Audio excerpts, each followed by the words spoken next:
Hi, everyone, and welcome to Does It Suck? This is the reboot of the reboot of the reboot of the reboot of the remake of the reimagining of the reboot of Beyond the Box Office podcast.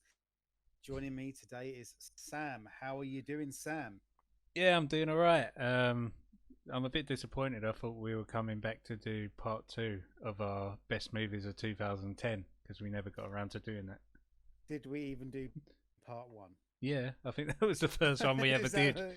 And we were is like, that we'll be back next week with part two. And then we never did part two. We just did something else. I'm pretty sure at the end of our Rise of Skywalker review, we Oh, yeah. promised to do something else. Well, we completely forgot. I But to be completely forgot fair, we even did that. it's now it it's July 2020, and we did Rise of Skywalker review in December 2019. So this is probably the shortest Yeah, window between reboots we've had. yeah. At this rate, we are moving faster than Disney. It only took a global pandemic for us to be a bit more consistent. It did. Yeah. Okay, so what's this about? Does it suck? Okay, so the internet is the hotbed of bad hot takes, and although this is a kind of a an idea that's been out there, I couldn't help but look through some one-star reviews for like amazing films. Films that are considered absolute classics: Terminator 2, Aliens, Jurassic Park. And there are a few one-star reviews on IMDb for these films, and I can't tell if they are trolling, if they're parody, or they're genuinely misguided. I think the best thing is that I've gone back and looked at sort of reviews from sort of like 2000, 2003, 2005, because realistically, until Twitter and Facebook, Instagram, YouTube, you know, there wasn't much mileage in being a completely weirdo. Like, do you mean just having a Hmm. terrible take didn't get you many shares and being controversial? Yeah, So it seems that let's now, have if a look through these. yeah, if you got a voice now on the internet, you can get people's attention no matter what you're spewing, by just being loud. Whereas back then, these people had nothing to gain. No, like, look at me getting attention from this, from doing what I'm doing. So it is kind of like that's why we're sitting there. We're like, they're not writing these for any kind of attention or anything like that. They're not getting likes. They're not getting retweets. They're not getting shares. So is there actually weight to their reviews? And these are all one-star reviews. So that's why we're gonna, like as you said, read through them and be like, well, actually, are they right? Does it suck?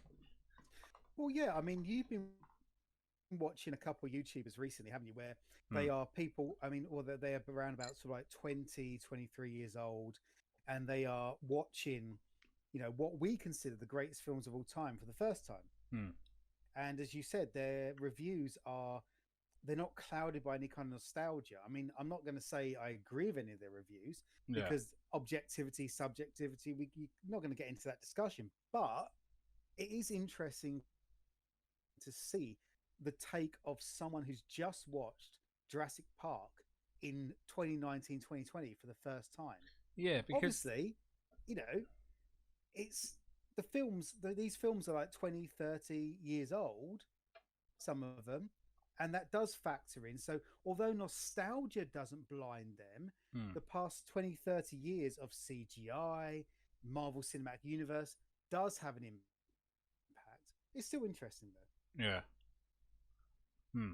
Yeah. No, I agree with you. You know, it's basically everyone's opinion of Jurassic Park and films like that now is it's whether they're positive or negative about it, and the sequels and things like that are basically clouded and built up through years of nostalgia or hatred for it. You know, it's rather being a positive bubbling pot or a negative bubbling pot. So to see someone who's had no involvement in anything to do with the film, had only really just heard about the film, and then going in an adult as well, because it's nice when you introduce your kids to films and things like that. You know, you get that first time experience through them, and they're like, yeah, yeah, I liked it. But that's kids. For a full grown adult, it's a completely different story. And as you said, with a modern minded audience member as well. Yeah, I mean, it is interesting when you sort of look at it because there has been a race to be the most negative or positive. There's very rarely recently been anything where people are in the middle and have had their views taken seriously. The people that are getting massive views on YouTube and the huge retweets are people who are excessively negative Hmm. or excessively positive about a film. And to be fair, sometimes that I agree with the negatives. Rarely do I agree with the positives because it's let's be honest, it's rare that a film is a 10 out of 10. Hmm. Even Terminator 2. No, it's a 10 out of 10. Fuck it. I'm just not even going to bother to lie to myself on that one. The thing is, well, people were not really vocal in a positive light. Whether it's films or a meal you had or anything like that, isn't it? You rarely ever go and tell someone about a decent meal or a good meal you had, but you'll fucking be the first person to tell them when you had a bad meal. You know, It's true. Bad news travels faster. Okay, yeah, so you are like one of the world's biggest Jurassic Park fans, maybe, maybe, allegedly. yeah. So we thought we would start this Does It Suck with some 1-star reviews on IMDb of the absolutely, it's not perfect. Okay, I get it. It's not perfect. I can nitpick it, but let's be fair. As films go, Steven Spielberg's 1993 Jurassic Park is a masterpiece. Hmm. However, not Not everyone according to agrees. this. Yes, not everyone agrees. Yeah. I believe it is the ratio is about 13 people on IMDb to think it's 1 out of 10, and over 400 think it's 10 out of 10, and then there are varying shades of grey in the middle. So, what do you want to start with first? Um, I think there's this one character we've got, John BOBC, aka who titled his review Jurassic Puke. This is from the 9th of October 2005.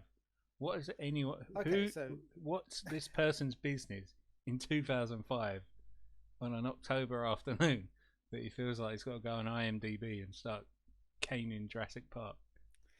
now, okay, let's think. 2005. Let's be fair, the noughties were pretty poor for films. They Yeah. weren't very good. So it's not like there was a world changing film came out in 2005. Off the top of my head, I can't really think that legitimately eclipses Jurassic Park. Yeah. Um, and I know we said about social media. Maybe this was just like this was it. This was what people wanted, hoping they get. Oh, 3 people found it interesting. Hey, there you go. That's my likes. I don't know, but okay, Sam. What does he say in his review, so eloquently titled "Jurassic Puke"? Well, it's from the get go.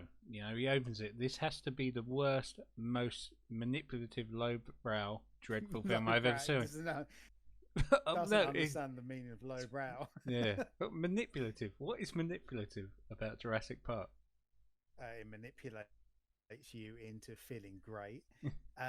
Okay, right. Okay, let's start with manipulative. Okay. I thought this was Um, going to be a film about dinosaurs. There's dinosaurs in it. The there's poster dinosaurs, yeah. is a dinosaur. Okay. Um, okay.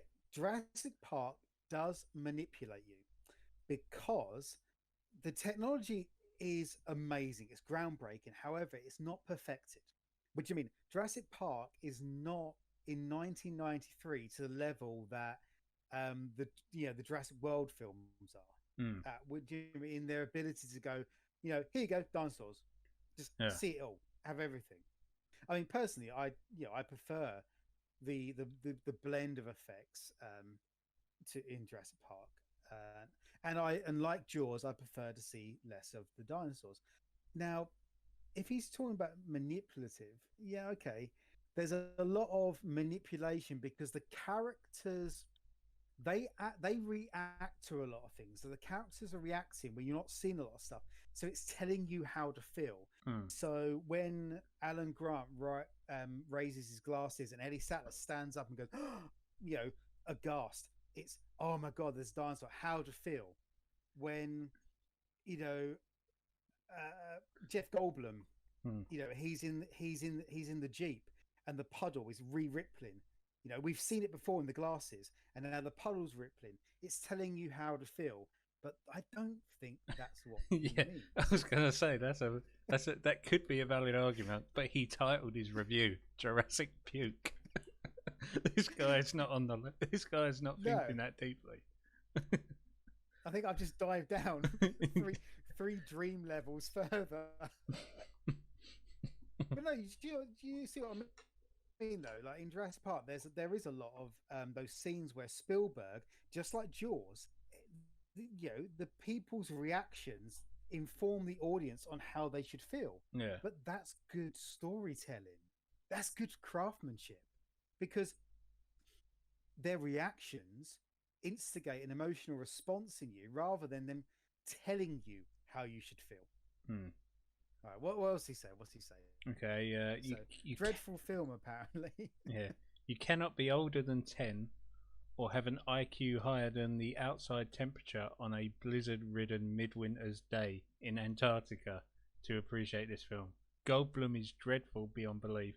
He can't even chew gum properly, and Neil and his girlfriend, whoever it is that plays her, are badly cast and deliver the disgracefully bad dialogue with cringe-inducing cheesiness. But what about Laura Dern and Sam Neill is cheesy? I mean, I think it's testament to the original film of how angry fans were when Jurassic Park 3 came out because of their chemistry.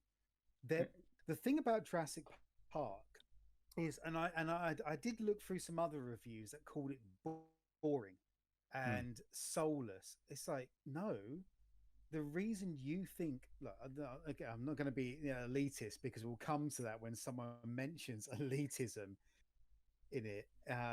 Oh no, it's actually in this review. It's naturalistic. Do you know what I mean? The people are reacting in normal ways to things. There's overlapping dialogue in a scene. That's one of my favorite scenes. The scene by the scene by the raptor pen.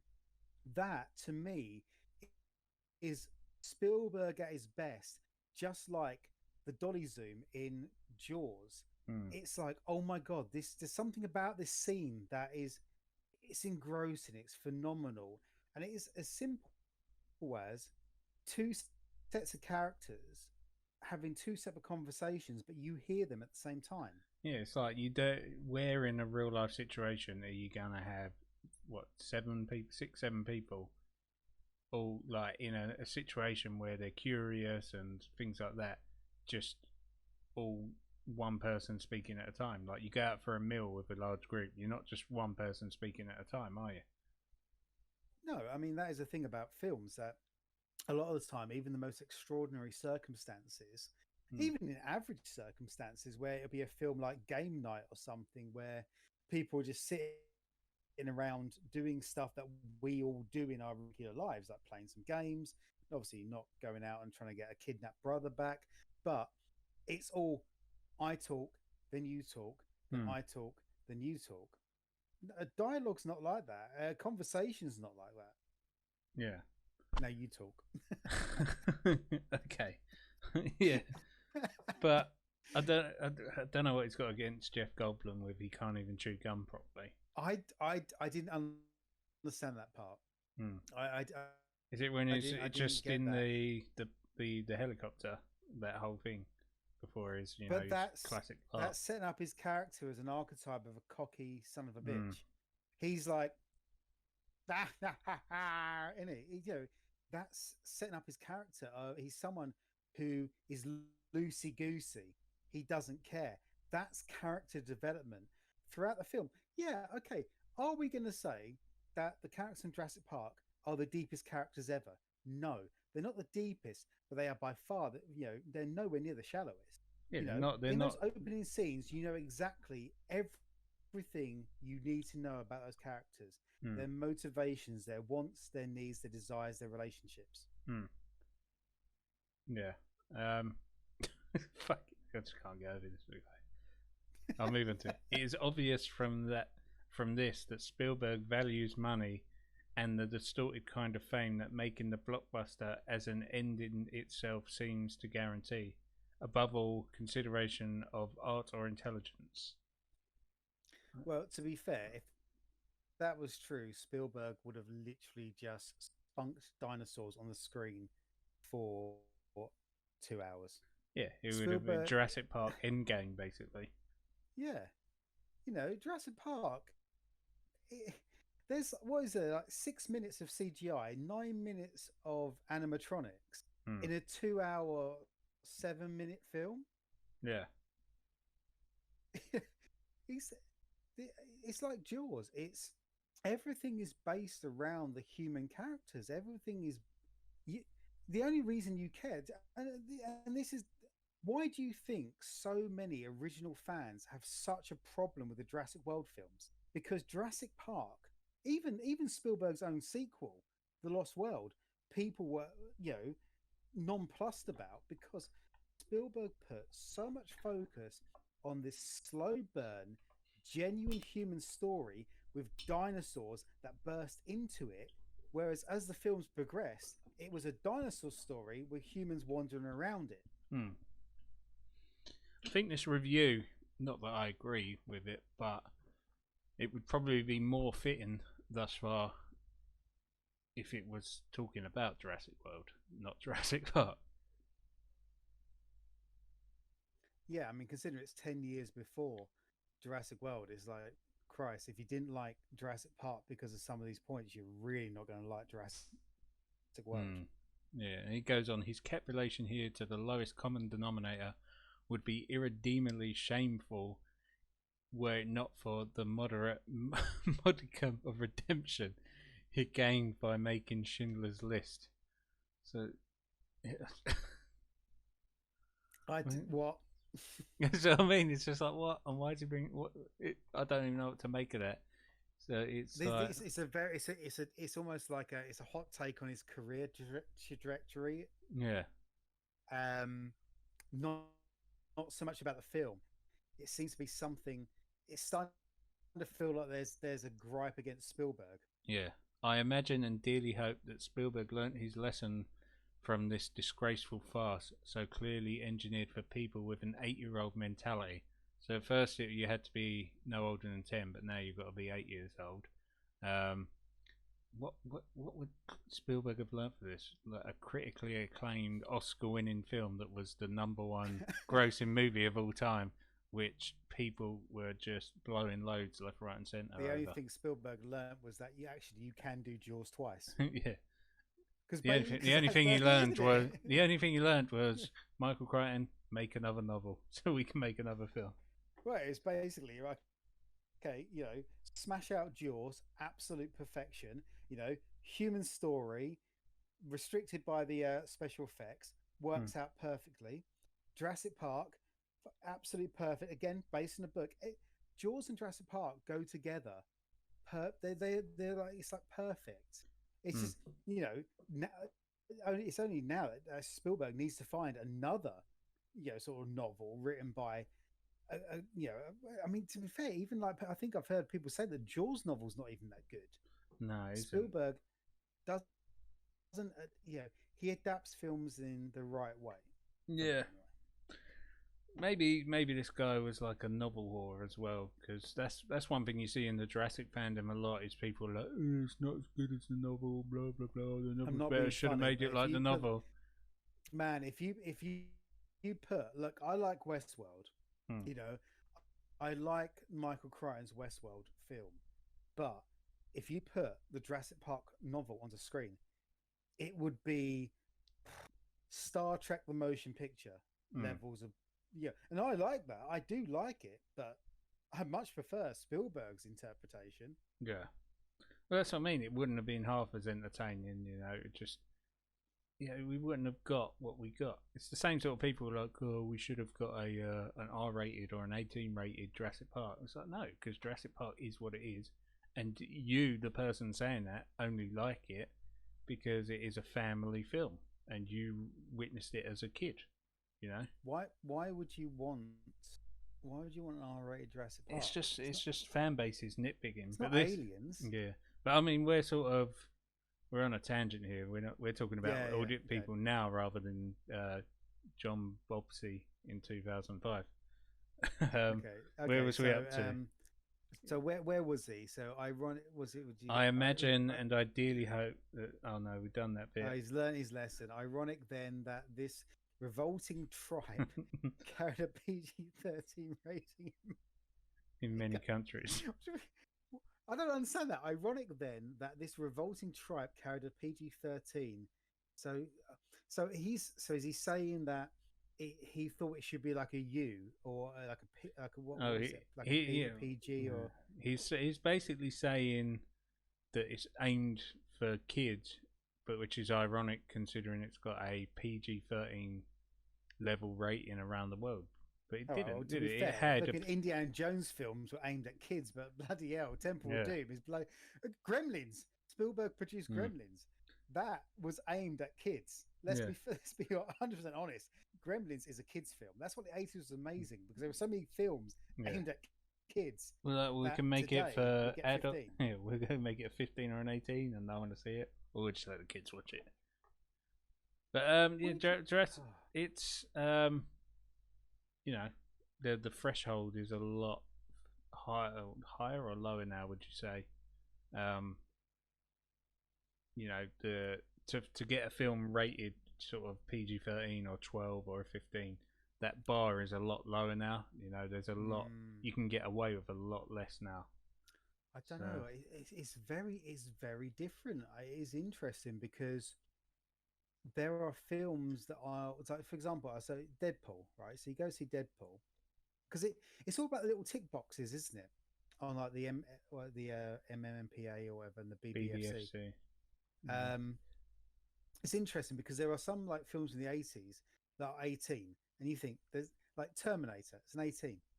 There's no way Terminator 1, the Terminator 1984 is getting an 18 today. Yeah. No way. However, would it? Because I don't know, because they haven't lowered some of these restrictions on some of these films. Well, can they? Is anyone out there petitioning to get the Terminator's rating changed anymore? No idea. You know, if you're watching it, you're watching it. If you're not, you're not. You know, who's out there going, come on, we need to petition to get this film rated to a 15 from an 18 so more people can watch it. It's the age of Netflix, isn't it? It's basically once it's in the digital domain, it's down to the parent or the guardian to set their levels of if they want their kids or teenagers to watch it, like by putting restrictions on the accounts. But did we my finish that one? About this is a lot of people seem to love Jurassic Puke. Me being elitist, possibly a case of mass mental illness, probably. It's like normally you say that when I don't know. It's like Jurassic Park is objectively a good film. You can nitpick. The T-Rex breaks out of the fence, and then suddenly there's a massive drop the other side. There are things you can nitpick, but my God, it doesn't make any sense. Well, was you saying about the drop? No, that's if you actually look, a different location. Yes, further down, and also if you look at the blueprints for that set and all of that, and that area of the park, that drop for the like the aqueduct, whatever it is on there from the go, and it's also covered in the Dinosaur Protection Group viral marketing as well, in the some of the key art. You should check that out. Well, I mean, that's the thing. Sometimes nitpicks, ignore them because the film's so good. What's the point? I can't get lowbrow.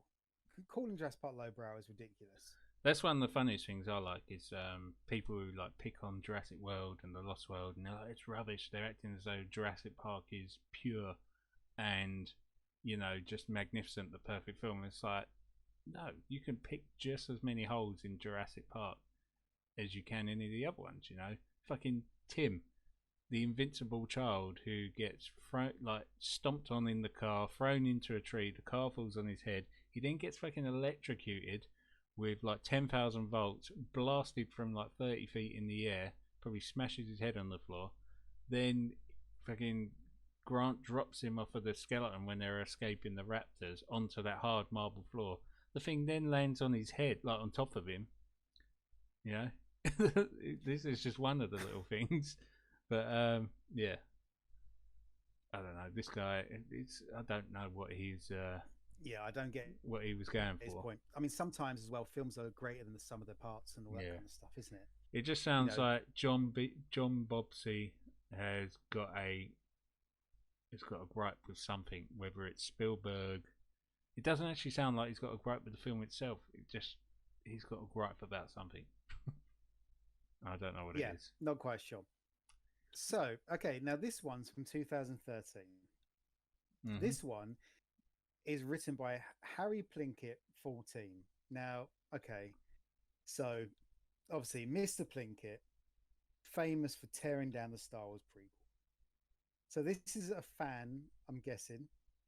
It'd be a coincidence, or if they weren't a fan, I love the spoiler warning of Red Letter Media. But 2013 Red Letter Media were still quite niche, weren't they? They're not like the 1.2 million subscriber YouTube channel they are now. So I still can't tell if this person, if they're doing a homage to Harry Plinkett, or they're just inspired by that, and they think that Mike's character take is real. Therefore, they're going to take their own swipe at Jurassic Park based on Mr. Plinkett. Does that make sense? Yeah. You also got to remember as well, 2013 is when the 3D re-release come out. Okay. But yeah, I do love the spoiler warning on it. Right. So what's this one? A very bad script ruins it all. Okay.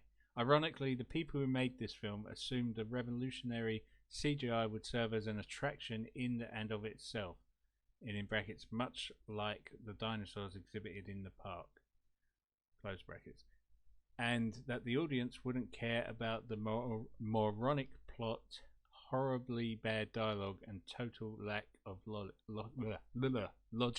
Fucking hell, tongue twister. Right. First of all, it's a film. Yeah. Like all films, you should suspend your disbelief. Now, the thing is, actually, that opening sentence, I kind of do agree, because I do feel that there was a wink wink to the audience in this film that, yes, Jurassic Park, the art imitating the fictional life on screen, yeah, that does make sense. That the CGI and the spectacle and the marketing and the blockbuster nature of Jurassic Park, everything came together, and it was almost like Jurassic Park is as big in our world now, in 1993, as what could happen if someone opened Jurassic Park. The film was as hyped as if you said, "I have a park with dinosaurs in it." So I do agree with that. Yeah, but that's all addressed in similar like sort of thing is addressed in Goldblum's speech, like Malcolm's speech when they're sitting around the dinner table, isn't it? It's just like you don't really but you don't really realize what you have. You just want to slap it on a plastic lunchbox. You know, it's all about an attraction, exactly, rather than seeing the power you hold. It's self-aware and does almost not self-parody, but it's very self-aware throughout the film. Yeah, that's not a hot take. That's that's the point. Yeah, I somewhat enjoyed this film as a child, like most kids, but I saw it again yesterday, and frankly stopped watching it about half. Oh, this is his grammar. About half the film's length. Oh no, that is right. Length. It was insufferable. Okay, skip that because halfway through he hadn't even got to the good stuff yet. So if he was just after Marvel levels of flashing lights and flames and explosions on the screen, yeah, it's not every page of script in Jurassic Park does not have a dinosaur exploding with a bazooka and a machine gun, and like, aliens don't come down and try to find the Allspark. It's not a Michael Bay film. Yeah. Okay. Apparently, the moral of the story is that you can't control a zoo filled with dinosaurs. You can control a regular zoo filled with dangerous animals, but for some reason, dinosaurs are tricking. What? And just well, actually, let's address that thing. It's not that they couldn't control the dinosaurs; it's the park was sabotaged. Just like if someone sabotaged a regular zoo, I'm sure the animals would escape there. Yeah, pretty much. If you built any zoo and you Mm. said you spared no expense, but ironically, because John Hammond doesn't spare any expense on the things Except he for knows Nedry. merchandising, Mm-hmm. he knows good food, Mm-hmm. he knows that obviously he's created a technological marvel or wonder, but he doesn't understand that where he needs to not spare expense is Dennis Nedry. And Dennis that's the Nedry whole and Robert point. Muldoon. Yeah, that's the point of the film. Mm. That he says all throughout the film, he's saying he spared no expense. And yeah, he spared no Yeah. expense from a very traditional sense, but he Don't didn't get cheap on me, understand. Dodson. That was Hammond's Yeah, mistake. Yeah. that's the point. Um.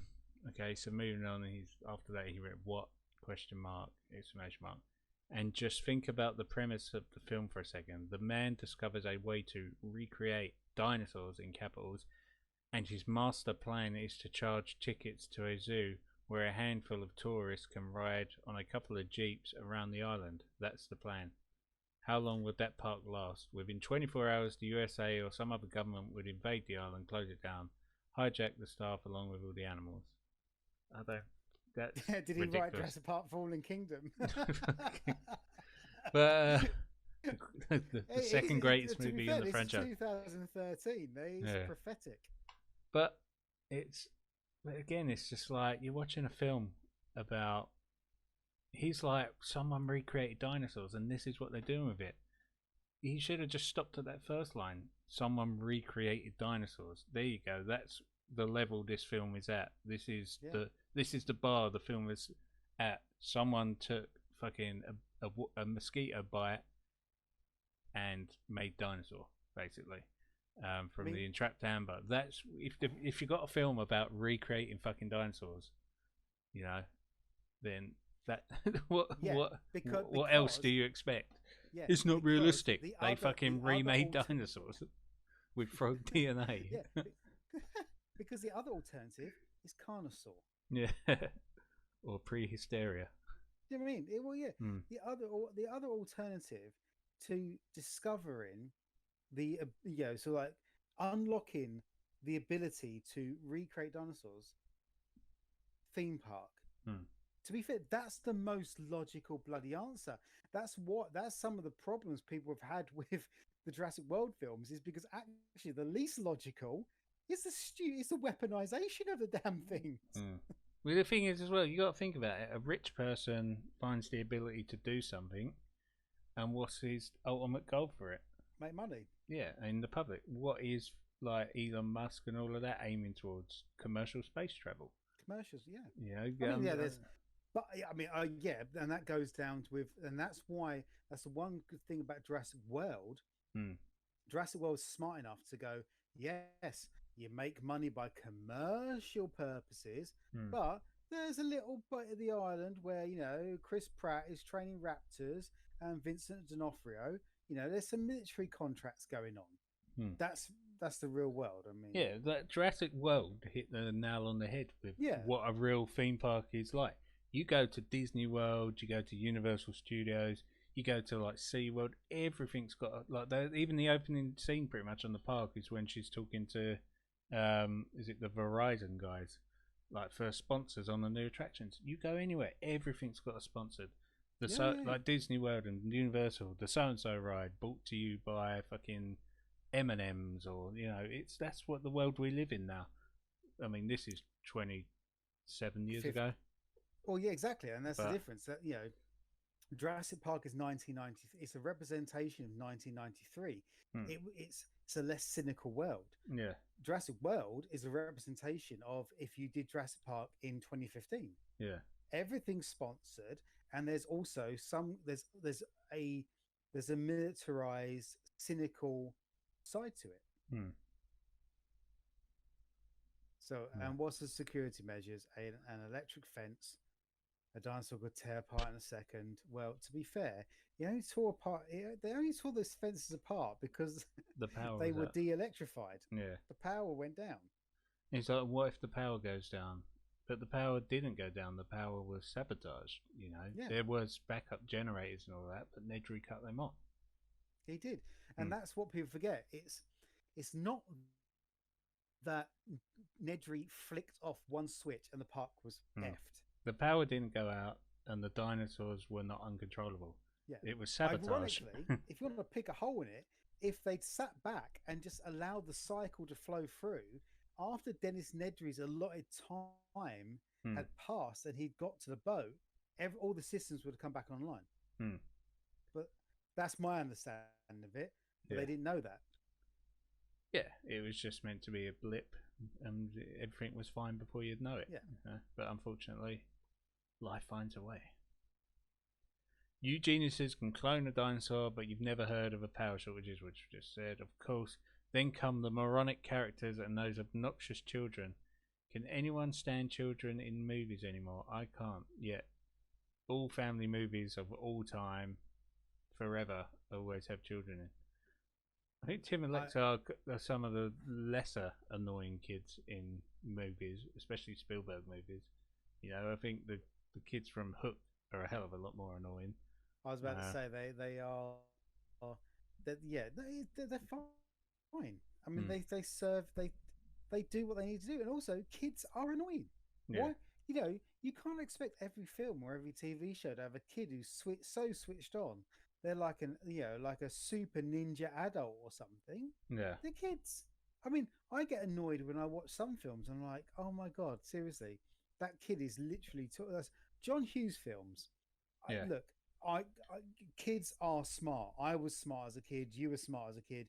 Kids are smart and savvy. I'm surrounded by kids at family barbecues. They are smart, But but they're not giving you we fucking marital advice and things like that. exactly. You know, it's not every kid in films nowadays, especially, or even going back to then. Every kid is like a character from Dawson's Creek. Even the characters in Dawson's Creek were about 20 years ahead of their mental age.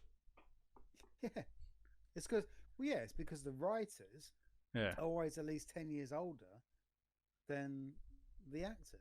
Mm. Yeah. My favourite bit is this end bit there. At the end of the day, it's a fairly entertaining film.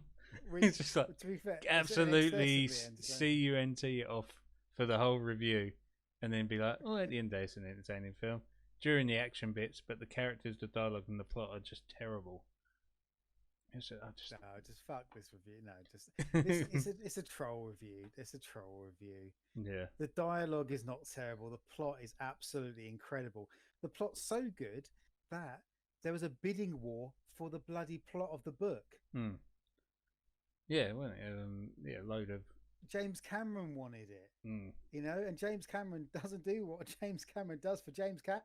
Yeah, that's what I mean. 20th century James Cameron. 20th Century Fox were wanting to give up big bucks for it, but it was Spielberg called Crichton and was like, "Look, let me do it. Give it to me. Give me the good stuff." And they had like some kind of personal agreement, and he agreed to sell it to Universal for Spielberg. But yeah, funny thing about this guy, Harry Plinkett 14, is his other reviews, and this says it all. He's given classic films such as The Thin Red Line, The Edge of Tomorrow, Apollo 13, Joker, 1917, Terminator 2, and The Martian also 1-star reviews, like 1 out of 10. Yet he's given Rocky 3 10 out of 10. I mean, to be fair, Rocky 3 is a 10 out of 10. I mean, Yeah, he's got that one right. Yeah, I mean, all the Rocky Rockies 3 is amazing. But yeah, he's just No, I know. It's a troll. It's absolutely. He's just like, fuck this film, fuck this film, fuck this film, fuck this film. Ah, Rocky 3 kicks ass. It's like Cartman doing the review. Before we sign off, though, I do want to quickly bring up one last one. Spielberg at his worst by 2005 7KMZ.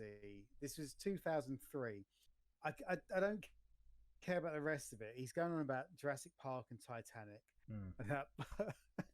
But the last sentence: if you want Spielberg at his best, then watch Saving Private Ryan. No, that's a fair point. Saving Private Ryan is an amazing film, and it is Spielberg at his best. Hmm. Or Minority Report. Jurassic Park 1 out of 10. It's like Minority Report. it's like you want to see James Cameron at his best. Put on Aliens or Piranha 2. I mean, look, Minority Report is not. It's not a terrible film, is it? But Minority it's Report very is not low not on the 1 out of 10. Spielberg totem. Yeah, it's not. It's not a 1 out of 10 either. But the funny thing is, this review. Where does he say it? He says, something about special effects. He goes, the special effects take the front seat. I mean, to be fair, how can the special effects take the front seat in a film where special effects equate to what, 13 minutes of its 2 hour and 7 minute runtime? Because that's all people remember about the film, and that's all people talk about. So they, so over time, people are like, you know, that film's always. It's like the Mandela effect or whatever it's called. You know, people have spent 30 years almost talking about the special effects of Jurassic Park. So now people who have got a gripe with Jurassic Park are like, oh, it's just a special effects filled nonsense, not realizing it's actually not. I mean, there are themes in Jurassic Park. There's man versus nature. There's the trappings of technology. There's parenthood in there. You know, every character has an arc. You know, it's I mean, Eddie Sattler. Minority Report. Yeah, fucking Minority Report. Gee. Oh yeah, special effects take front seat out. Horrible, except for the special effects. I mean, to be fair, Minority Report. Fuck this. Fuck that review. That's like, no, I'm not even saying that. Fuck that. Yeah. So does Jurassic Park suck? Do we agree with any of these reviews? Fuck no. This is like the dumbest thing I've ever read. Oh god. You know, maybe that's just me being an elitist. Yeah. Yeah, let's all go watch Rocky 3.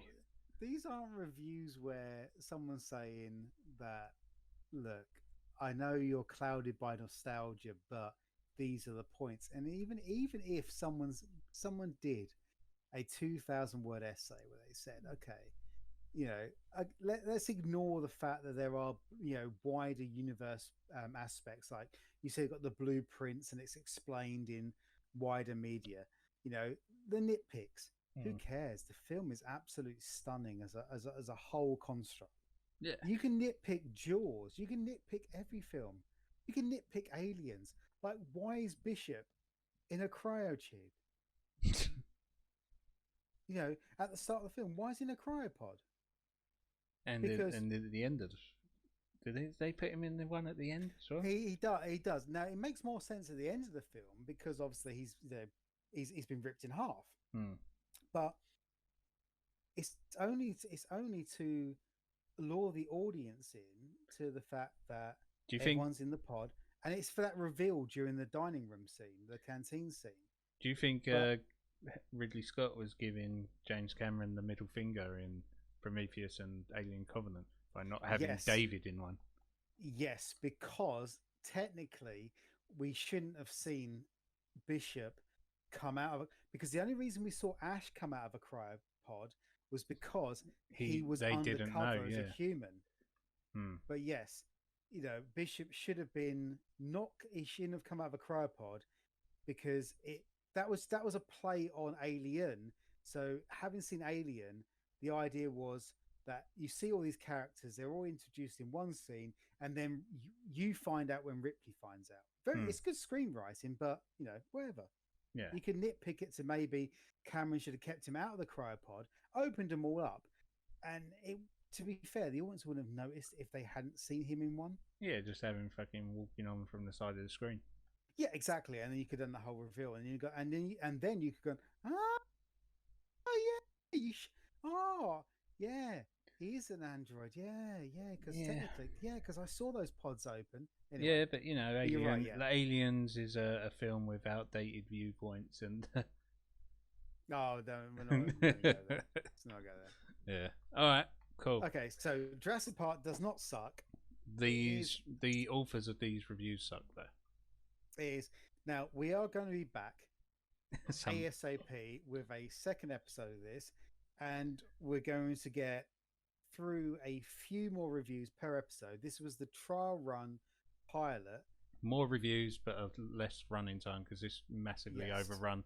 I think we should, if you're listening to this or watching this, let us know in the comments. Because as I said, this is a pilot basically. We're still working on the format, so any feedback, let us know in the comments and that what maybe you're like, oh, we'll talk about this more, maybe cut this out, or we want to hear, we want a shorter runtime, maybe we want a longer runtime. I don't know, and also suggestions for other films to look at for reviews and that maybe. Yeah. Should we reconvene with aliens? Yeah, why not? Yeah, so Yeah. episode 2 will be aliens. Follow all the socials and things like that on the which are on the screen now for you. Follow them, like them, share them, whatnot. Comment on this, subscribe, like, all everything you can do for media nowadays that's positive. Just don't leave us a review on IMDb. Jurassic Park. Yeah, masterpiece.